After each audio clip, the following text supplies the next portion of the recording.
Constitution, should never be president of the United States again. What the president maintained that day, and frankly has said over and over again over the last 2.5 years, is completely false.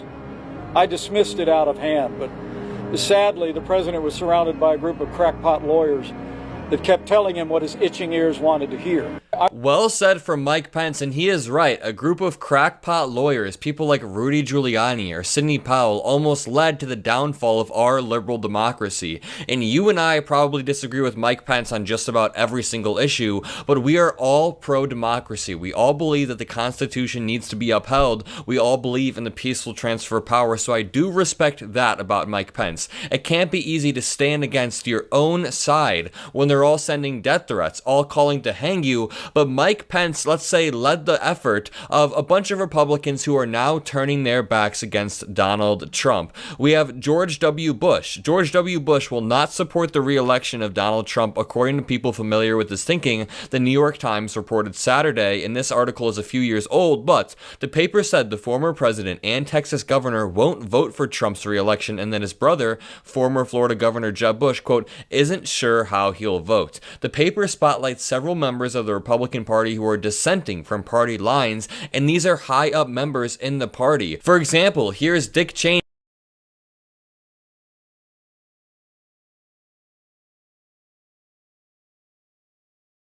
Bush's VP, who is far from perfect, trust me, but at least he understands the threat that Donald Trump poses. Watch. In our nation's 246-year history, there has never been an individual who is a greater threat to our republic than Donald Trump. He tried to steal the last election using lies and violence to keep himself in power after the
voters had rejected him.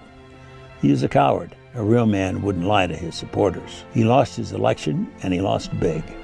I know it, he knows it, and deep down, I think most Republicans know it. Donald Trump absolutely knows it. Keep in mind, everybody around him, everybody in his cabinet, including his kids, including Ivanka Trump, Jared Kushner, they all told him, hey, there's no evidence of election fraud. You got to stop spreading this lie, man. Bill Barr said in interviews there was no evidence of election fraud. Donald Trump was making it up and decided to trust lawyers like Rudy Giuliani over more established people in the same way that he trusted Donald Trump Jr. when looking for his VP pick. But I honestly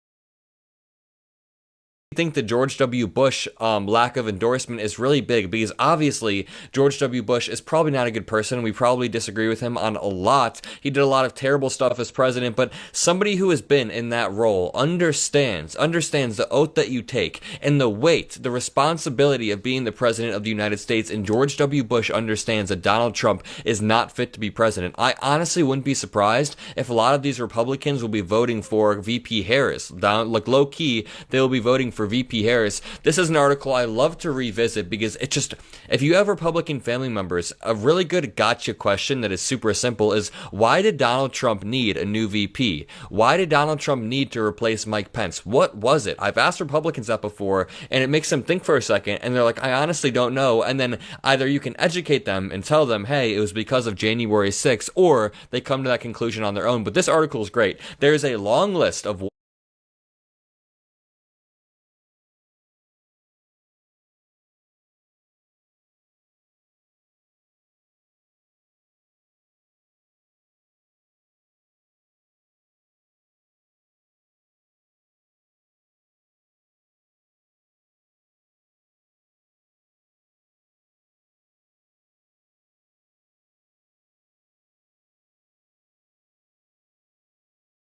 one-time allies and aides who have either turned against former President Donald Trump or whom he has turned against.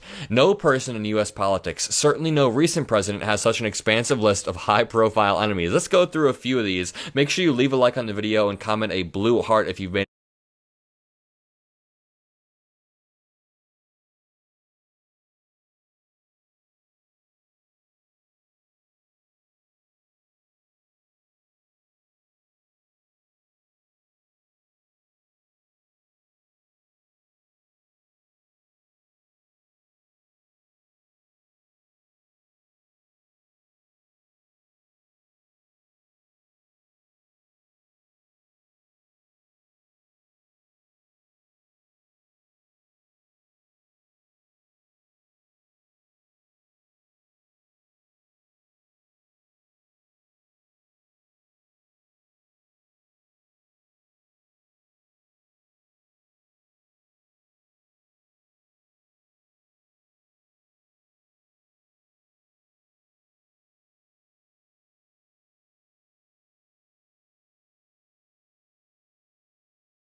this far. So his VP, Mike Pence, said, quote, "The American people deserve to know that President Trump asked me to put him over my oath to the Constitution." Bill Barr, his second attorney general, quote, "Someone who was engaged in that type of bullying about a process that is fundamental to our system and to our self-government shouldn't be anywhere near the Oval Office." And of course, a lot of these people are spineless, so Bill Barr has flipped on this statement. But when this article was written less than a year ago, all of these people had said these things. All of these people were against Donald Trump. His first Secretary of Defense, James Mattis, quote, "Donald Trump is the first president in my lifetime who does not try to unite the American people, does not even pretend to try. Instead, he tries to divide us." Another good gotcha question for your Republican friends or family members or coworkers: why have so many people turned on Donald Trump? Why have so many people close to Donald Trump turned on him so quickly when he apparently picks the best people? Donald Trump loves to play victim, so he says that all of the people on this list backstabbed him, stabbed him in the back, but apparently he somehow also picks the best people. His chairman of the Joint Chiefs, retired General Mark Milley, seemed to invoke Trump. This one was massive and powerful. Quote, "We don't take an oath to a wannabe dictator. We take an oath to the Constitution, and we take an oath to the idea that is America, and we're willing to die to protect it." I've always found this moment to be incredibly powerful. Here is President Biden sitting there, and here is retired General Mark Milley talking about Trump being a wannabe dictator. It's not about us. It's about something much larger than all of us. It's about our democracy. It's about our republic. We are unique among the world's armies. We are unique among the world's militaries. We don't take an oath to a country. We don't take an oath to a tribe. We don't take an oath to a religion. We don't take an oath to a king or a queen or to a tyrant or a dictator. And we don't take an oath to a wannabe dictator. We don't take The way he said that with so much contempt in his voice just tells you he was thinking about Donald Trump, and this was only a few weeks after January 6th, so it was freshly on his mind. And it's funny that he dropped that king line. We don't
an oath to a king, and about a few years later, 3 years later, we got a Supreme Court ruling that said that the president can be a king if they want, and we know damn well that Donald Trump would take advantage of that. Let's go down the list a little bit more. His first Secretary of State, Rex Tillerson, quote, Trump's understanding of global events, his understanding of global history, his understanding of U.S. history was really limited. It's really hard to have a conversation with someone who doesn't even understand the concept for why we're talking about this. And this tracks. Many people have said he has the understanding of foreign policy of an actual fifth grader, of an actual kindergartner. He genuinely doesn't understand most of the topics that presidents have to engage in. He even said that he didn't know what NATO was before he was the president, and he was like 72 years old.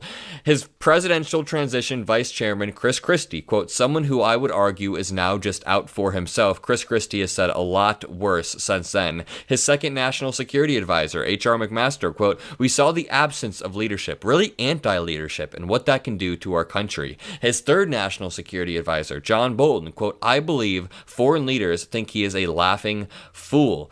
His former acting chief of staff, Mick Mulvaney, who resigned as a U.S. Special Envoy to Ireland after January 6th, quote, I quit because I think he failed at being the president when he needed him to be that. Scaramucci, he is the domestic terrorist of the 21st century. Stephanie Grisham, I am terrified of him running